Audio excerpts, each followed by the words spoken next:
Kazzie and welcome back to my channel. In this video I'm going to be doing another book haul because I have no self-control and I'm hoping that filming this early in the month will kind of stop me from buying more books in May. She says hoping. Let's be real, it's probably not going to stop me doing anything. If you're new to my channel, I did a book haul at the start of the month where I detailed the 18 books that I bought last month, and this month I've already bought 14. Yeah, I went a bit crazy, but I blame booktubers, to be perfectly honest. Because they made me aware of all these magical and wonderful books that I just wanted to get and read. That's a legitimate excuse, right? If not, we're doomed. Or I'm doomed. My bank account is doomed. Without further ado, let's just get into the books, okay? This is in no particular order, just whatever way I grab them off of the floor. But the first one that I have to hand is The Darkest Minds by Alexandra Bracken. This was high on the list of books that I wanted to get because it follows this girl, Ruby, who has just survived a mysterious illness that has pretty much wiped out most of America's children. But she and other children have these abilities that they can't control. Pressured by the government, her parents send her to this rehabilitation center where they teach her to suppress her new abilities. But what if their new abilities are the only salvation for later on? So this sounds very intriguing, and I love anything with kids with powers. I really do. I just love any book that has people with powers. This just sounds very interesting, and you will notice in this book haul that I have pretty much the first book in a lot of trilogies. Because this one is the first of The Darkest Minds, and then the next one is Never Fades, and then In the Afterlight. When I read this, no doubt you will be seeing the next books in another haul. Moving on to two books that I have already read because I just needed to read them instead of the other books that I bought because, you know, that's the way it goes. Shadow and Bone by Leigh Bardugo. This is the first book in the Grisha trilogy, and holy sweet mother of feckin' Jesus, this was amazing. I'm not going to go into too much detail on this right now. I will go into more detail when it's in my wrap up, but I just finished this yesterday and I'm filming this early, as I said. This follows the Grisha, who are beings with abilities. Again, common theme in this book haul. This girl finds out that she is a Grisha, but she can't control her abilities, but then she does learn to control her abilities. But it's not all black and white, and there are very different types of Grisha. Again, it wasn't high on my priorities of books to read, but I just read the first page and I was hooked, and I just had to read it.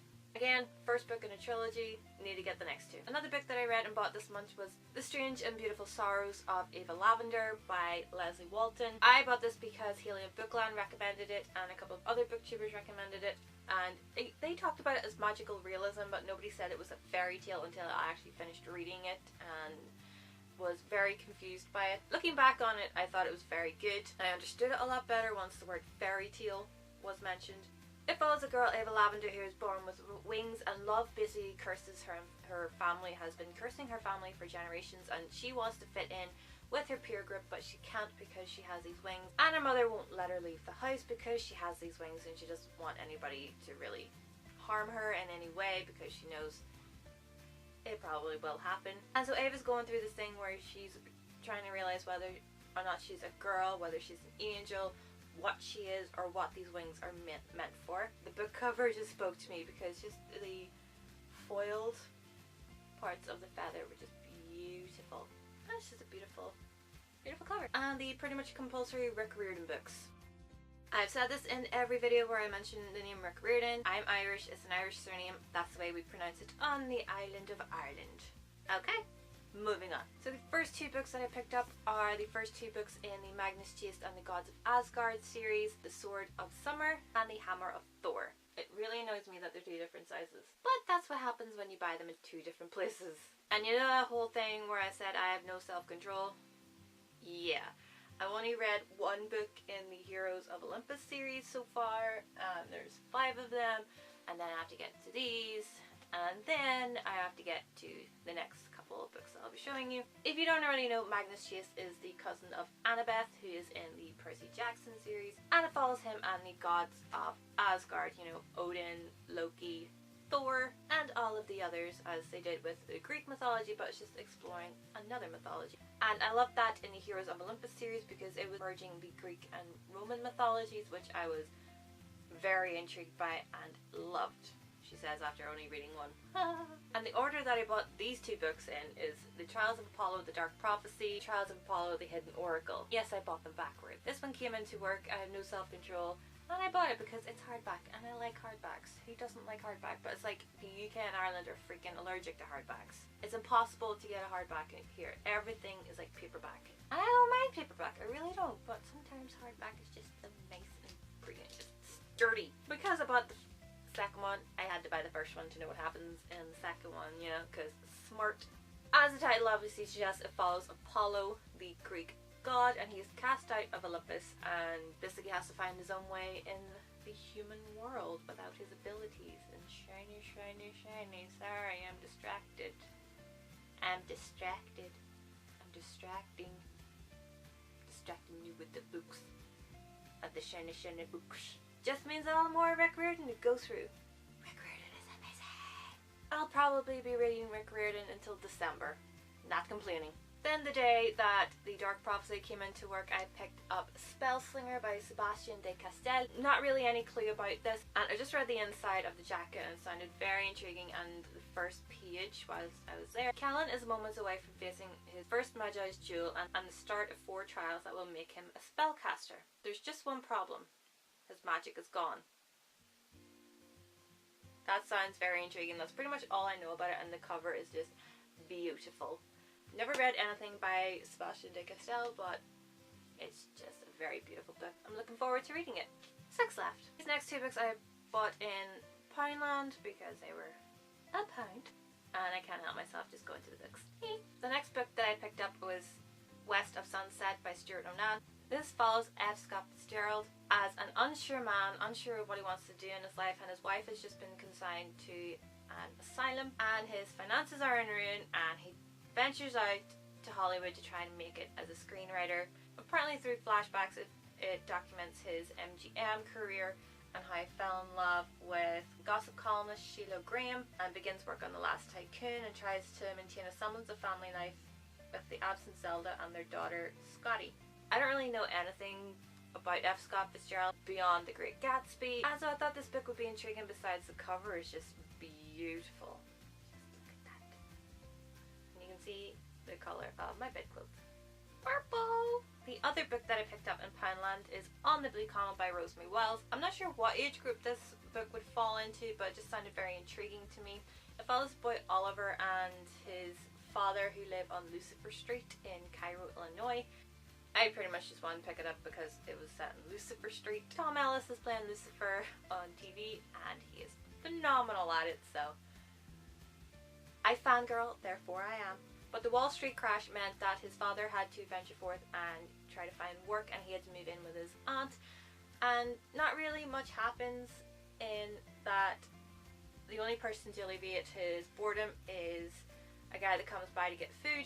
But then Oscar witnesses a crime that catapults him onto a time-hopping train. So I'm assuming the train's going to be called the Blue Comet. It just sounds very intriguing, and it might just be a light bit of whimsy for me to read. That's pretty much why I just picked it up. Then I gave in to the hype and got Carve the Mark by Veronica Roth. I have no idea really how to sum up what this book is really about. Even the inside jacket doesn't help me try to figure that out. But what I'm guessing is that there's this girl who has these abilities to cause pain and suffering to others, but her brother is a tyrant, and so he uses her abilities to torture others. But she's more than that. She doesn't want to be a torturer. It just reminds me very much of Sarai from Strange Dreamer. Spoiler alert! But I gave in and bought this, and look, blue edges. Blue edges again! Seriously, just make the hardback book with blue edges and you're gonna get me to buy anything. But I was very intrigued by this, and I've watched a couple of reviews on YouTube as well, so it was very intriguing. Then I picked up Carnivalesque by Neil Jordan. I pretty much just picked this up because of Carnival. It just reminded me so much of Carnival. It says that it looked like any other carnival, but of course it wasn't. It had its own little back streets, its alleyways of hanging bulbs and ghost trains and Punch and Judy stands. And at the end of one, he saw the Hall of Mirrors. There were looping strings of carnival lights leading towards it, and a large sign in mirrored glass reading, Burleigh's Amazing Hall of Mirrors, and the sign reflected the lights in all sorts of magical distorted ways. But whenever the lead character Andy goes into the Hall of Mirrors, one of those mirrors leaves and goes home with his family. So there's this mirror universe Andy out there. There's this other Andy, and he goes home with his mother and unsettles her, and I didn't know this until I just read this part here that's set in an Irish town. Hell yes! Hell yes for books being set in Ireland. Yo! Really looking forward to reading this. And Neil Jordan is an Irish author. He was born in Sligo and lives in Dublin. Yay. Yay for Irish authors. It happened, people. It happened. I bought my first Sarah J. Maas book. Can you guess which one it is? Nope. A Court of Thorns and Roses. Oh my goodness. I give in, people. I give in. I know A Court of Wings and Ruin came out last week, and I was up in Belfast and I saw it and I was like, should I get it? But then I need the other two books. And I couldn't find anywhere A Court of Thorns and Roses. I found A Court of Mist and Fury, but not A Court of Thorns and Roses. It was like everybody had bought that one as well as the third one. Everybody talks about this book. Everybody talks about this book. I'm almost afraid to read it just in case I am let down, but I know one of my friends has read it as well and she loves it too. So I trust her. So all I really know is that it's a Beauty and the Beast retelling, I think, as far as people are talking about it. And Feyre is a huntress and she accidentally kills a fairy or fae creature. They imprison her as a result of that, so I'm intrigued by it. And my first Sarah J. Maas book. I'm actually quite proud that it's this one. I just wish it was hardback.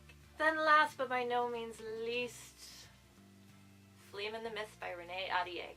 Can we just take a moment for this book cover? Seriously, just take a moment for this book cover. The flowers are freaking blades. It just looks beautiful, and the bird, oh goodness. I was pretty much stalking the Waterstones website for this, and I was determined to get the hardback. And I was in hardback the other day. I reserved it and picked it up, and I pretty much just wanted to kiss it all over. I didn't, but I wanted to. All I know about this book is that it is a loosely based Mulan retelling. Very excited about it. The only daughter of a prominent samurai, Mariko has always known that being a woman means she's not in control of her fate. Never mind her cunning or her skills as an accomplished alchemist, Mariko was raised for one purpose only: to marry. At just 17 years old, Mariko is sent to the Imperial Palace to meet her betrothed, a man she did not choose. But the journey is cut short when her convoy is ambushed by the Black Clan, a group of bandits hired to kill Mariko before she reaches the palace. The lone survivor of the attack, Mariko swears revenge on those who want her dead. She infiltrates the Black Clan disguised as a peasant boy and befriends their leader. The clan warms to Mariko, impressed by her intellect and ingenuity. But as she gets closer to her enemies, Mariko uncovers a dark history of secrets that will force her to question everything she's ever known.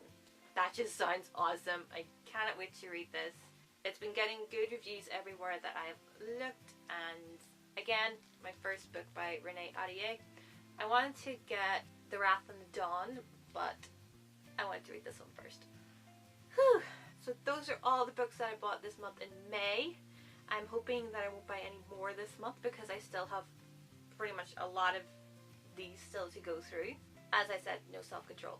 But I won't ever regret buying books because they are just awesome and I love them, and reading book has really bitten me on the ass and I'm just loving it. I'm not complaining. My bank account might be complaining, but I am not. If you've read any of these books, please let me know what you think of it, or if these are any books that you're wanting to read, let me know. Give this video a thumbs up if you're like me and have no self-control with buying books. Subscribe if you're new, and I will see you in my next video. Bye!